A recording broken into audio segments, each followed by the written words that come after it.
بسم اللہ الرحمن الرحیم۔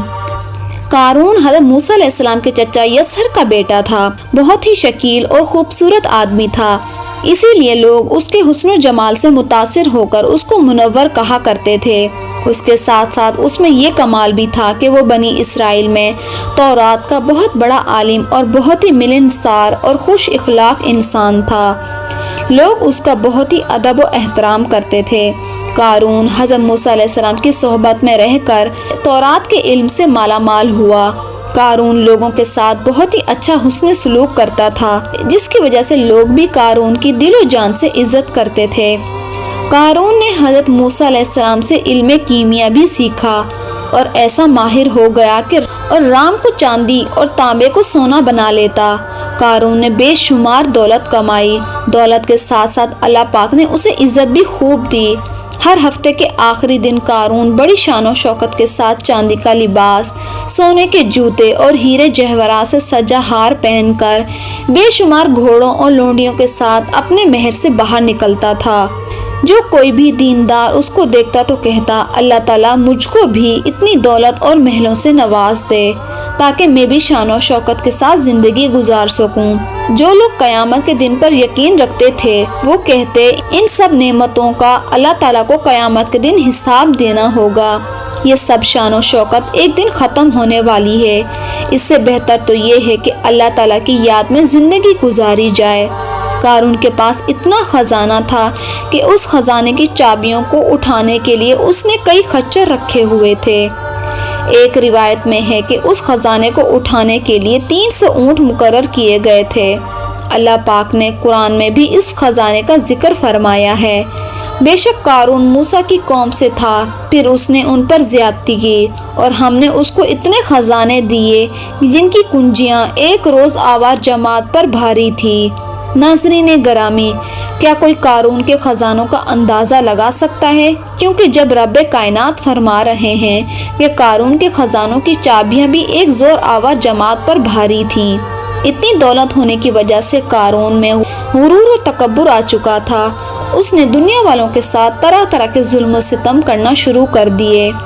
قارون کے پاس لوگ آئے اور کہنے لگے، قارون اپنی دولت پر اتنا غرور نہ کر، اللہ تعالیٰ غرور اور تکبر کرنے والوں کو سخت ناپسند کرتا ہے۔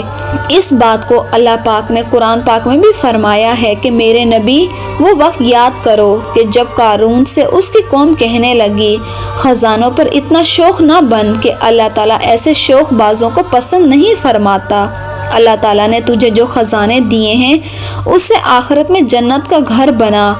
ہاں، دنیا میں بھی اپنے حصے کی گزران سے فائدہ اٹھا، اپنی قوم سے اچھا رویہ اختیار کر، بالکل اسی طرح جس طرح اللہ نے تیرے ساتھ اچھا رویہ اختیار فرمایا ہوا ہے۔ زمین میں ان خزانوں کی بدولت دہشت گردی نہ پھیلا، اللہ تعالیٰ فسادیوں کو پسند نہیں فرماتا۔ جواب میں کہنے لگا، مجھے تو یہ مال اس علم کی وجہ سے دیا گیا ہے جو میرے پاس ہے۔ قارون کہتا تھا کہ مجھ پر اللہ تعالیٰ کا کوئی احسان نہیں، میں نے اپنی محنت کی ہے، آج اتنے خزانے کا مالک بن گیا ہوں، مجھ پر اللہ تعالیٰ کا کوئی احسان نہیں ہے، میں تو خود ہی بہت عقل مند انسان ہوں۔ اللہ تعالیٰ کی طرف سے حضرت موسیٰ علیہ السلام کو زکوٰۃ دینے کا حکم نازل ہوا۔ جب حضرت موسیٰ علیہ السلام نے قارون کو زکوٰۃ دینے کا فرمایا تو قارون نے کہا، جی بھائی، میں اپنی دولت کا 1000واں حصہ زکوٰۃ ادا کروں؟ جب اس نے اپنے سارے خزانے کی زکوٰۃ کا اندازہ لگوایا تو بہت زیادہ تعداد بن گئی، تو اس کے دل میں لالچ آ گیا، تو اس نے زکوٰۃ دینے سے انکار کرتے ہوئے بنی اسرائیل کو کہا کہ موسیٰ علیہ السلام کی کسی بات پر یقین مت کرنا، وہ تمہاری دولت کو زکوٰۃ کے بہانے میں کم کرنا چاہتا ہے۔ قارون نے بنی اسرائیل کے لوگوں کو حضرت موسیٰ علیہ السلام کے خلاف کرنے کے لیے ایک چال چلی۔ اس نے ایک عورت کو بے شمار دولت دی کہ تم موسیٰ علیہ السلام پر بدکاری کا الزام لگا دو کہ حضرت موسیٰ علیہ السلام نے میرے ساتھ بدکاری کی ہے۔ قارون نے بنی اسرائیل کو اکٹھا کیا اور حضرت موسیٰ علیہ السلام کے پاس آ کر کہنے لگا، اے موسیٰ، بنی اسرائیل کے لوگوں کو واعظ و نصیحت فرمائیں تاکہ وہ اللہ تعالیٰ کی طرف متوجہ ہو جائیں۔ حضرت موسیٰ علیہ السلام بنی اسرائیل کے لوگوں کے پاس تشریف لائے اور فرمانے لگے، جو چوری کرے گا اس کے ہاتھ کاٹ دیے جائیں گے، جو کسی دوسرے پر بدکاری کا الزام لگائے گا اس کو 80 کوڑے مارے جائیں گے۔ اگر کوئی شادی شدہ بندہ زنا کرے گا تو اس کو سزا میں 100 کوڑے مارے جائیں گے، اگر کوئی غیر شادی شدہ زنا کرے گا تو اس کو اتنا مارا جائے گا کہ وہ اسی جگہ مر جائے گا۔ قارون کہنے لگا، اے موسیٰ، یہ سزائیں کس کے لیے ہیں؟ حضرت موسیٰ علیہ السلام فرمانے لگے، قارون، یہ سب کے لیے مقرر ہیں، چاہے میں ہی کیوں نہ ہوں۔ قارون کہنے لگا، بنی اسرائیل کے لوگوں نے آپ پر یہ الزام عائد کیا ہے کہ آپ علیہ السلام نے فرا عورت کے ساتھ بدکاری کی ہے۔ جب اس عورت کو آپ علیہ السلام کے سامنے لایا گیا تو حضرت موسیٰ علیہ السلام فرمانے لگے، تجھے اس خدا کی قسم جس نے بنی اسرائیل کے لیے اس دریا کو جاری کیا ہے، اس دریا میں بنی اسرائیل کے راستے بنائے ہیں، جس خدا نے تورات نازل فرمائی ہے، تجھ کو اس ذات کی قسم، سچ سچ بتاؤ کہ تجھ کو یہ الزام لگانے کا کس نے کہا؟ اس عورت نے کہا کہ مجھے خدا کی قسم، قارون نے مجھے بے شمار دولت کی لالچ دی ہے کہ میں یہ سب کے سامنے حضرت موسیٰ علیہ السلام پر الزام لگاؤں، اس وجہ سے حضرت موسیٰ علیہ السلام بنی اسرائیل کے سامنے ذلیل و خوار ہو جائیں۔ اس عورت کی بات سنتے ہی حضرت موسیٰ علیہ السلام نے اللہ تعالیٰ کا شکر ادا کیا۔ حضرت موسیٰ علیہ السلام نے خدا سے دعا کی، اے اللہ، قارون پر سخت عذاب نازل فرما، قارون تیرا ناشکرہ بندہ بن چکا ہے۔ اللہ تعالیٰ نے حضرت موسیٰ علیہ السلام پر وحی نازل فرمائی، میں نے زمین کو تیری فرما برداری کا حکم دے رکھا ہے، آپ جو چاہیں زمین کو حکم دے دیں۔ حضرت موسیٰ علیہ السلام نے قارون سے پوچھا کہ تم نے یہ سب کیوں کیا؟ قارون نے جواب دیتے ہوئے کہا کہ اے موسیٰ، اگر اللہ تعالیٰ نے تجھ کو نبوت عطا کی ہے تو میرے پاس بھی دولت کی کوئی کمی نہیں ہے، اگر آپ چاہیں تو آپ مجھ کو بد دعا دے سکتے ہیں اور میں بھی آپ کو بد دعا ہی دوں گا۔ حضرت موسیٰ علیہ السلام نے فرمایا، بتا پہلے تو مجھے کیا بد دعا دے گا کہ میں اللہ تعالیٰ سے تیرے عذاب کی دعا کرتا ہوں؟ قارون کہنے لگا، پہلے میں تجھے بد دعا دیتا ہوں۔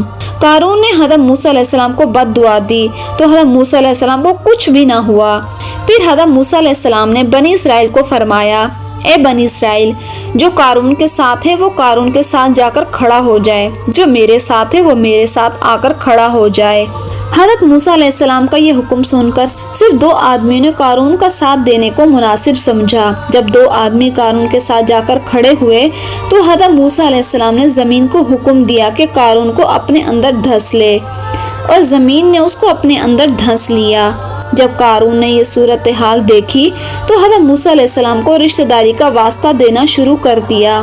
اس وقت حضرت موسیٰ علیہ السلام نے قارون کی کسی بات کی طرف توجہ نہ دی۔ اس طرح قارون سارے کارساز کے ساتھ زمین میں چلا گیا۔ جن 2 آدمیوں نے قارون کا ساتھ دیا تھا وہ کہنے لگے کہ اے موسیٰ، کہ تم نے قارون کو زمین میں اس لیے دفن کیا ہے کہ تم اس کے خزانوں پر قبضہ کر لو۔ ان کی زبان سے یہ الفاظ سن کر حضرت موسیٰ علیہ السلام نے زمین کو حکم دیا کہ قارون کے سارے خزانے کو بھی اپنے اندر دفن کر لو۔ زمین نے حضرت موسیٰ علیہ السلام کے حکم کی تکمیل کی اور قارون کے تمام خزانوں کو زمین نے اپنے اندر لے لیا۔ اللہ تعالیٰ سے دعا ہے کہ اللہ تعالیٰ ہم کو نیک کام کرنے کی توفیق عطا فرمائے اور ہمیں حلال دولت نصیب فرمائے، اور اس حلال دولت پر اللہ تعالیٰ کا شکر ادا کرنے والا بنائے۔ آمین۔